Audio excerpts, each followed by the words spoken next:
Je suis content de vous voir, au moins sur l'écran. J'aimerais bien vous embrasser, vous faire la bise, mais actuellement, ce sera plus tard.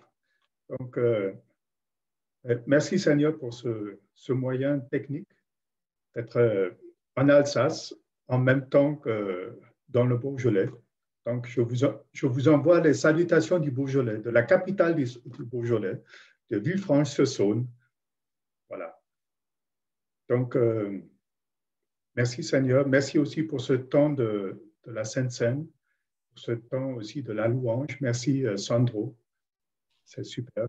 Merci Seigneur. Voilà. Sans tarder, je veux venir à la parole. Aujourd'hui, c'est une parole personnelle à moi, à nous tous. Donc, je vais prêcher, je vais enseigner à moi-même aussi. Je vais parler à moi-même parce que j'en ai besoin. Donc, peut-être quelqu'un pourrait écrire sur le chat juste les références bibliques, comme ça, l'un ou l'autre qui veut lire dans sa Bible, c'est bon. Voilà, je commence par Proverbe 4, versets 20 à 23. Proverbe 4, versets 20 à 23. Mon fils, sois attentif à mes paroles. Tends l'oreille vers mes discours, qu'ils ne s'éloignent pas de tes yeux. Garde-les au fond de ton cœur, car ils apportent la vie à ceux qui les trouvent, la guérison à tout leur corps. Garde ton cœur plus que toute autre chose, car de lui jaillissent les sources de la vie.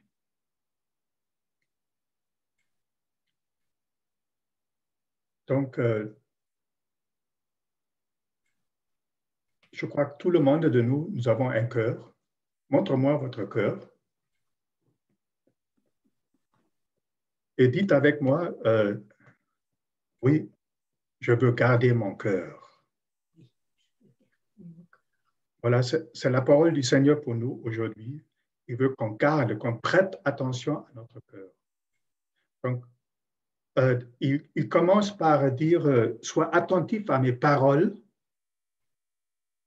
Et souvent, mais la destination des paroles du Seigneur, c'est notre cœur.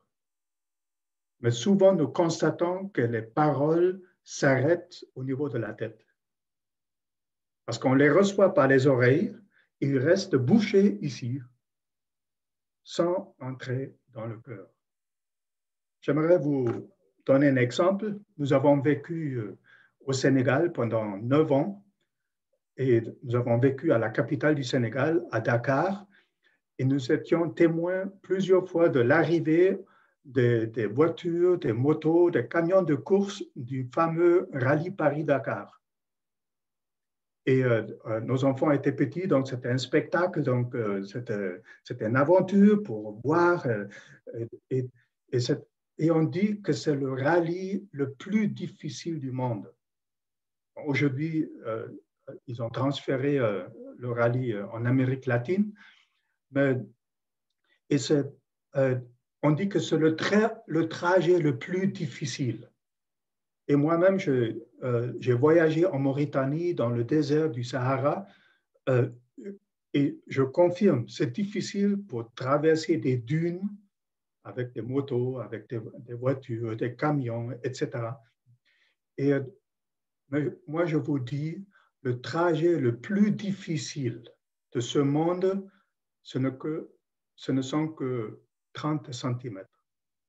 Ce n'est pas le rallye Paris-Dakar de quelques milliers de kilomètres, mais ce sont seulement 30 centimètres de ta tête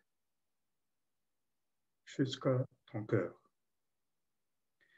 Et il y a comme, lorsque nous recevons les paroles du Seigneur, les paroles rentrent par nos oreilles, et à l'intérieur, il y a un carrefour, un rond-point. Et si on ne fait pas attention, on prend la mauvaise sortie. Donc, Et très souvent, on prend la mauvaise sortie. Donc, on rentre dans le rond-point et ça sort par l'autre oreille. Et la parole n'a aucun fruit. Elle, elle, elle portera seulement du fruit. Elle nous apportera la vie et la guérison de tout notre corps. Ça, c'est une promesse. C'est une promesse pour ceux qui croient au Seigneur pour sa guérison surnaturelle. Et il y a la puissance de guérison dans la parole du Seigneur. Mais il faut que la parole arrive à prendre la bonne sortie pour descendre dans notre cœur. Et ça, c'est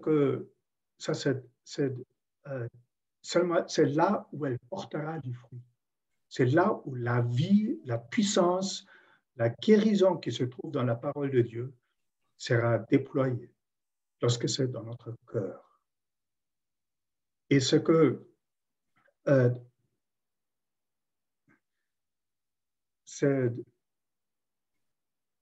en Proverbe 3, verset 5, c'est écrit « Confie-toi en l'Éternel de tout ton cœur et ne t'appuie pas sur ton intelligence. » Notre intelligence, c'est un don de Dieu. Mais je constate que dans notre culture française, même allemande, européenne, occidentale, l'intelligence prend souvent la première place. Elle prend le trône. L'intelligence est un don de Dieu. Il ne faut pas mépriser, il ne faut pas ignorer l'intelligence. Mais sa bonne place n'est pas la première place. Il faut que le Seigneur soit au-dessus de notre intelligence. Je vois, par exemple, dans notre culture française, il y a même un culte de la raison. Donc, on a élevé la raison humaine. Bon, l'humanisme, on l'a élevé sur le trône. Ce n'est pas sa place. L'intelligence, le raisonnement humain, c'est un don que Dieu nous a donné, mais il est mal placé lorsqu'il prend le contrôle. Il faut que les priorités soient remises en bonne place. Lorsque nous sommes focusés seulement sur notre intelligence, sur notre raisonnement, notre capacité de comprendre, on ne peut pas percevoir tout ce que Dieu veut nous donner, parce que Dieu est beaucoup plus grand. Les choses de Dieu dépassent notre intelligence humaine. Donc, on se prive de beaucoup de miracles, de beaucoup de la grande richesse de Dieu. Et j'aimerais vous donner un exemple pratique. J'étais missionnaire en Guinée-Conakry. Pendant 20 ans, nous étions missionnaires et au début, j'étais célibataire, missionnaire célibataire en Guinée-Conakry, d'origine allemande, je suis allemand d'origine, puis voilà, en Guinée, on ne trouve presque pas d'Allemands. On a trouvé quelques Français et quelques Américains, mais c'est un pays, nous aimons tellement ce pays, nous sommes tombés amoureux de ce pays, mais jusqu'à aujourd'hui, c'est un pays chaotique, un pays instable sur le plan politique. Il y a l'insécurité, donc, il y a une grande pauvreté, beaucoup de corruption.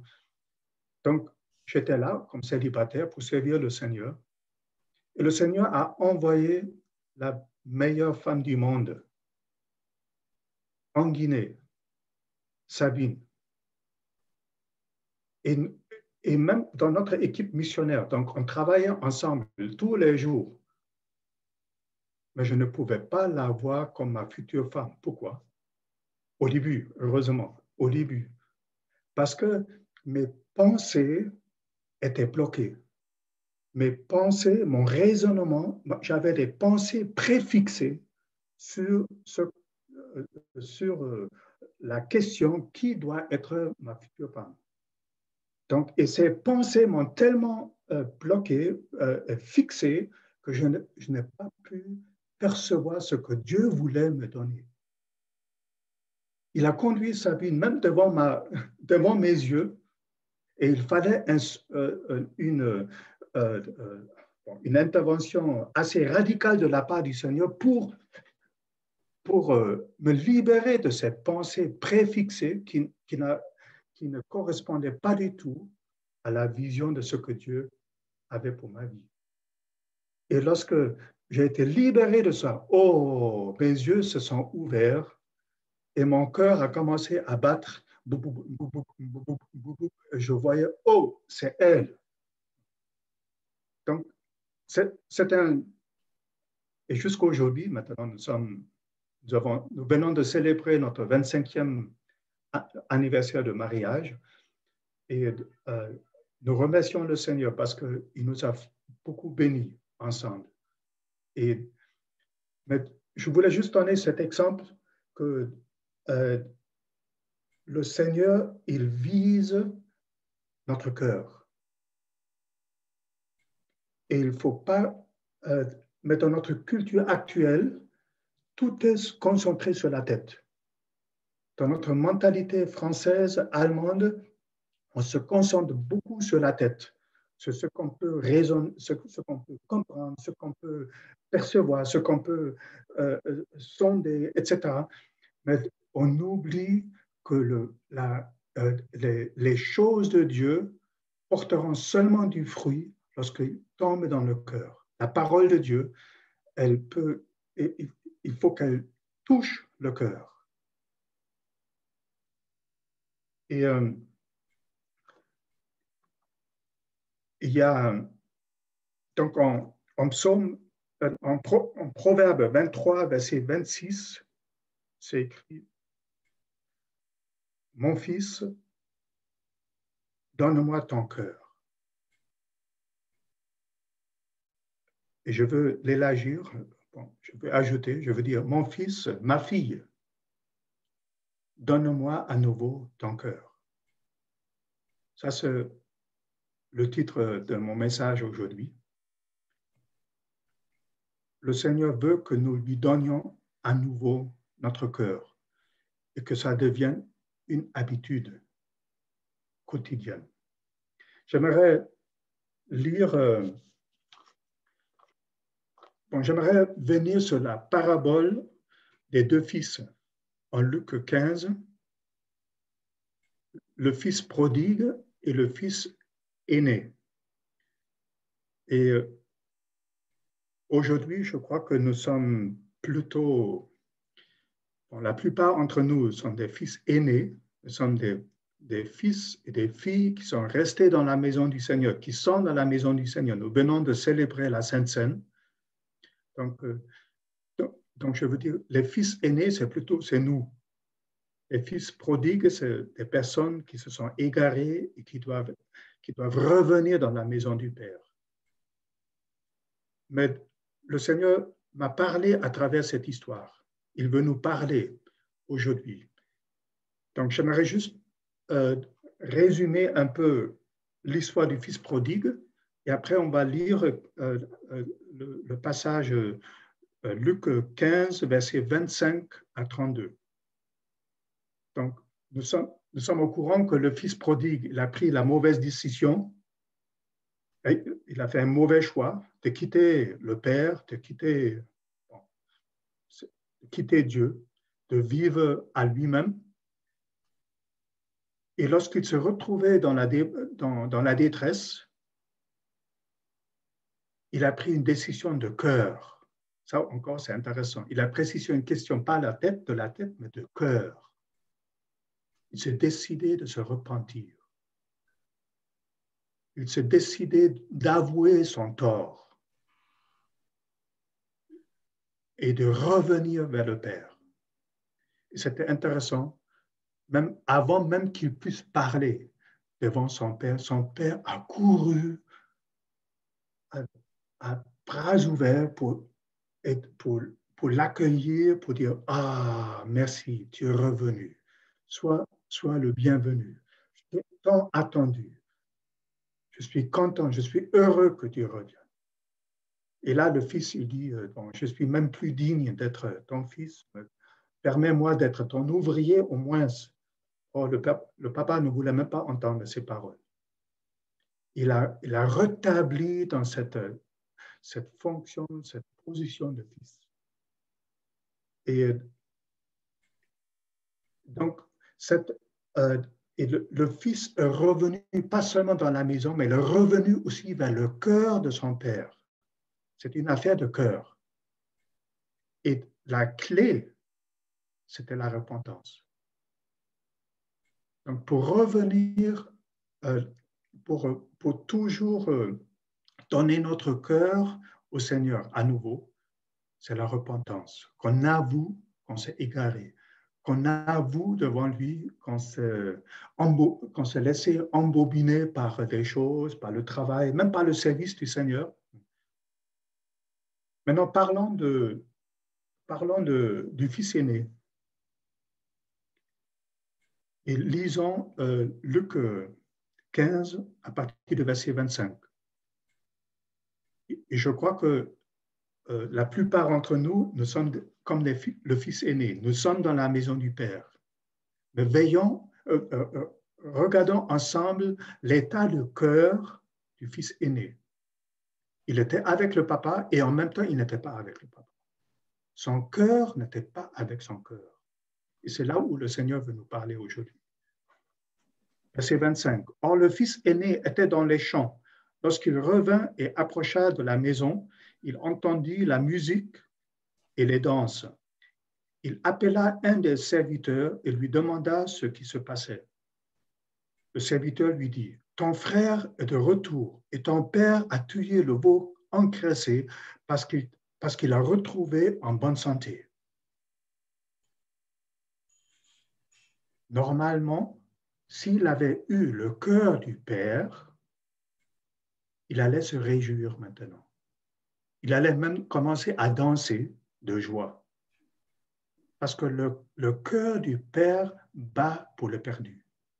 Le cœur du père bat pour nous qui sommes dans la maison et il bat pour ceux qui sont partis, qui se sont égarés. Le cœur de Dieu est beaucoup plus grand. Mais lisons verset 26, le fils aîné s'est mis en colère et il ne voulait pas entrer. Aïe! Il était dans la maison, mais il ne voulait pas entrer il ne voulait pas participer à la fête. Il ne voulait pas aller au centre de la maison pour faire la fête. Il était à la maison et en même temps, il n'était pas à la maison. Donc, son père sortit, le suppliait d'entrer. Voyons l'amour du père.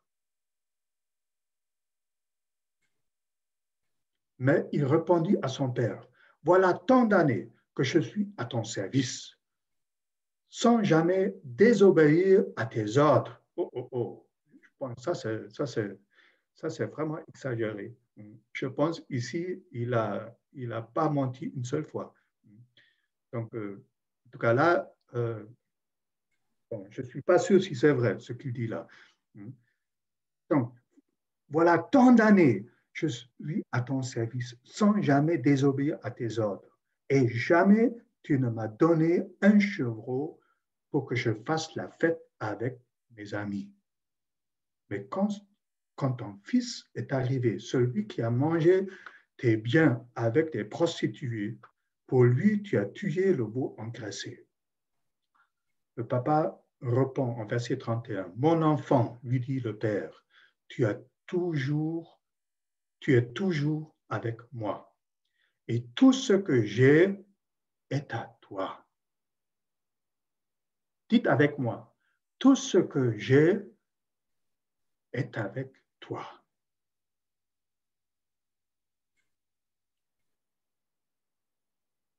Tout ce qui est avec Dieu est pour moi.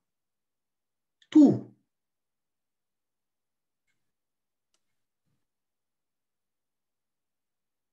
Verset 32, « Mais il fallait bien faire la fête et nous réjouir parce que ton frère, que voici, était mort et il est revenu à la vie. Il était perdu et il est retrouvé.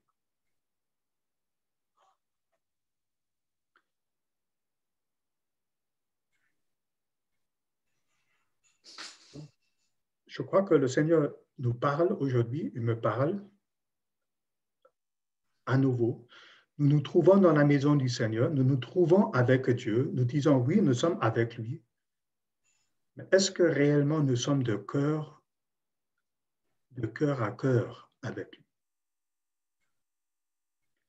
J'aimerais juste comparer un petit peu. La vision du fils aîné, il avait une vision de service. Il servait son papa. Il voyait le travail, le service seulement. Le papa, il avait la vision d'un fils héritier, d'un confident, de quelqu'un de sa confidence, de quelqu'un, pas premièrement de quelqu'un qui travaille, mais quelqu'un qui est avec lui. Donc parfois dans le ministère, donc je m'attrape moi-même, nous servons le Seigneur et parfois le service prend le devant, il prend la première place au lieu le cœur à cœur avec le papa. Donc le fils aîné, il a perdu le contact de cœur avec son père, il a perdu l'intimité. Et je pense, ça fait longtemps qu'il n'avait plus senti l'amour du père, parce qu'il était tellement concentré sur le travail, sur le service. Et il avait plus de contact avec ses potes, avec ses propres potes, avec ses amis, avec lesquels il voulait fêter, qu'avec son propre papa.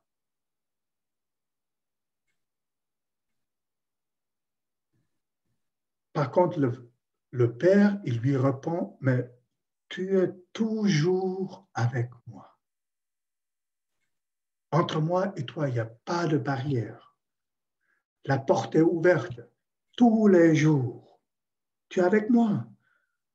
Pourquoi tu t'éloignes intérieurement?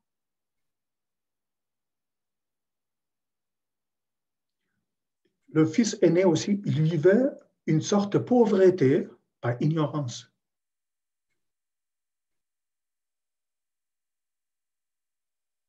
Donc, il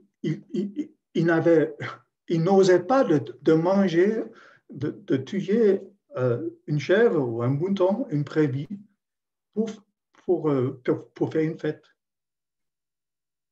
Mais le papa lui répond, mais tout ce que j'ai est à toi. Pourquoi tu te lamentes? Donc, à cause de cet éloigné de son cœur, il est tombé dans dans une sorte de pauvreté par ignorance. Il se coupait lui-même de la plénitude des bénédictions qu'il aurait pu avoir. Il vivait plutôt pour soi-même, pour mon service, pour mon Église. Il était concerné de son obéissance. Il était peut-être plutôt concerné de son bien-être au lieu d'avoir comme le Père la vision pour ceux qui sont avec lui et avec ceux qui ne sont pas encore avec lui, avec les perdus.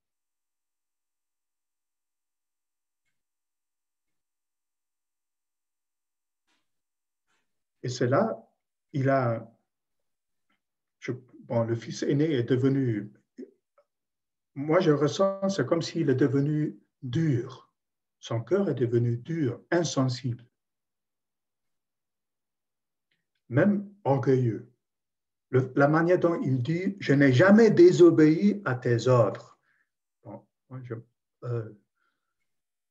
je pense, premièrement, c'est un mensonge, et deuxièmement, je ressens une certaine arrogance, parce que c'est faux.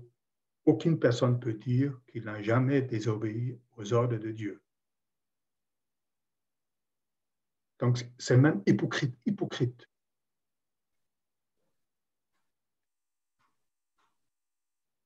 Et ça, il n'était pas prêt pour les choses meilleures que le Père avait préparées pour lui, les choses plus grandes.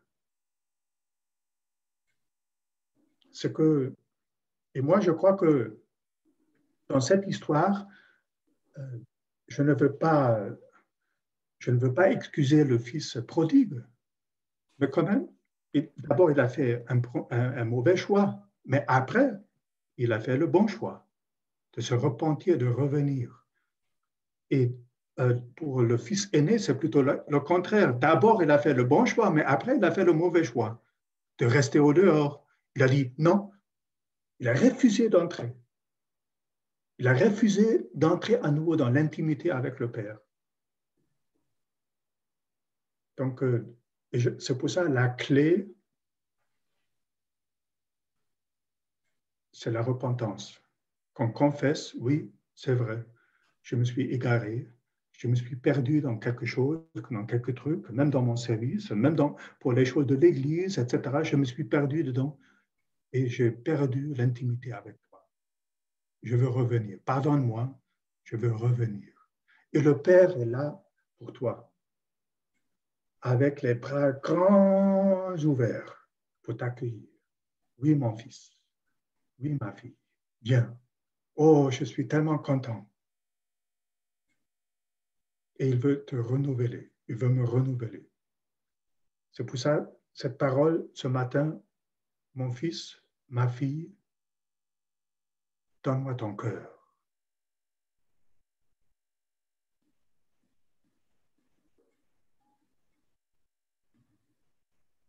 Tu peux lui donner ta tête aussi, hein? Ton raisonnement, tout. Donne-lui tout ça. Mais l'essentiel, que tu lui donnes encore aussi son cœur, ton cœur.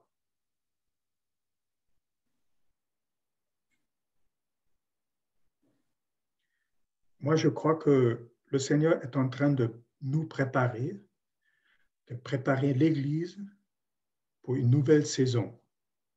Avec cette situation du Covid, c'est une situation pas facile, mais c'est toute l'humanité qui souffre. On passe dans une autre saison. Ça, c'est évident. Et on ne sait pas encore exactement où nous allons. Mais c'est clair. Bon, on n'a pas besoin d'être prophète. On va juste relire les prophéties de la Bible. Donc, on avance vers le dernier jour, vers le retour de Jésus. Et je crois qu'avant le retour de Jésus, Jésus prépare encore une moisson immense ici en Europe, en France. Il se sert même de cette situation difficile avec le Covid pour préparer le cœur de beaucoup de personnes. Mais il faut que nous, les fils et filles aînés, nous puissions capter cette même pensée, ce même cœur du Père, ce cœur, cet amour pour les perdus, pour ceux qui se sont égarés. Sinon, ils vont aller où si on ne les accueille pas? Le fils aîné ne voulait pas accueillir son fils qui était parti. Donc, veillons à notre cœur. J'aimerais terminer par ce verset en Acte 3, versets 19 à 20.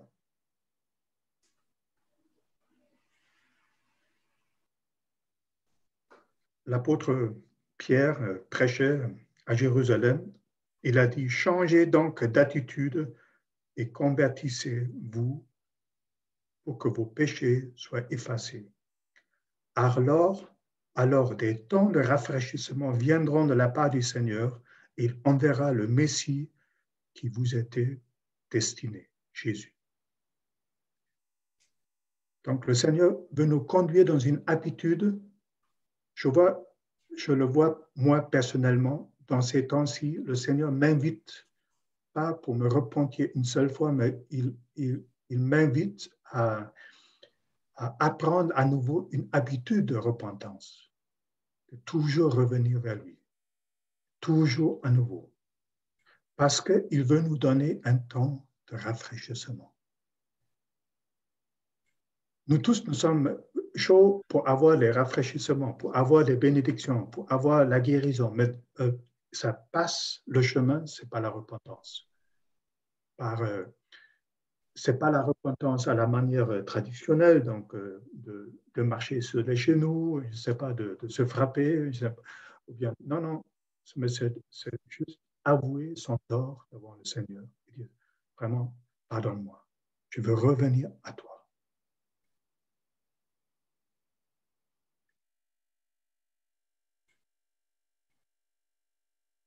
Voilà, le Seigneur nous dit, mon fils, ma fille, donne-moi ton cœur. J'aimerais demander à Luc de prier avec nous, bien de nous diriger dans un moment de prière. Je ne sais pas comment, si on peut le faire. Bon, c'est à toi de nous diriger, Luc. Je pense que c'est bon qu'on réponde à cette parole maintenant et que tu dises, oui, moi aussi, je veux revenir. Est-ce qu'il y a quelqu'un ici? S'il dit oui, moi aussi, donc montre-moi ta main. Merci, merci. Et prenons une action devant le Seigneur ensemble. C'est personnel, mais on peut le faire aussi ensemble parce que nous sommes son Église. Voilà, à toi la parole, Luc. Seigneur, merci pour ta parole ce matin que nous recevons comme venant pas seulement d'Achim, mais de toi. Et Seigneur, tu nous demandes de garder nos cœurs et de revenir au cœur, Seigneur. Simplement, nous nous reconnaissons dans le Fils prodigue, mais aussi dans le Fils aîné.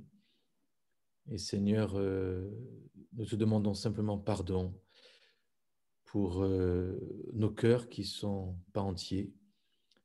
Pardon, Seigneur, pour nos cœurs qui se détournent ou se recroquevillent ou ne croient plus ou ne s'attendent plus à rien.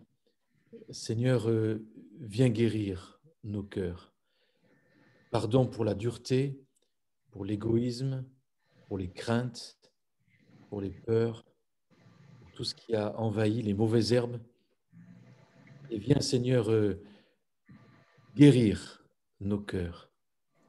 Et Seigneur, nous nous rappelons que ton cœur à toi, il a été percé et que de ton flanc, de ton cœur, est sorti de l'eau, du sang, pour que nous, nos cœurs à nous, soient guéris. Alors Seigneur, donne-nous de rentrer dans une culture de la repentance, non pas de la culpabilité, mais de la repentance simplement, de change nos voix, change nos pensées et guéris notre cœur afin qu'on s'aligne avec le tien. Seigneur, je te prie cela non seulement pour nous individuellement, mais que le cœur de cette famille que l'on forme soit aussi touché par toi, Seigneur.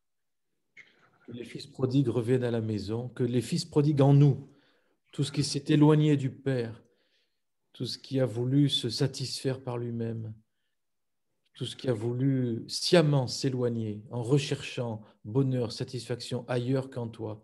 Seigneur, pardon pour cela.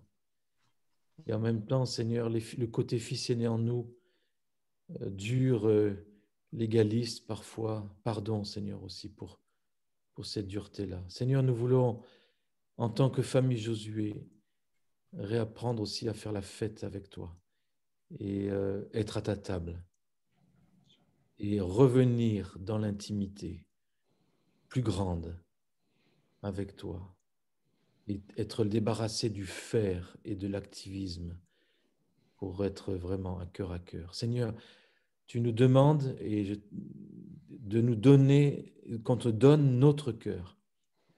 Eh bien, on te le donne, Seigneur. Ce cœur individuel, ce cœur collectif. Merci, Seigneur.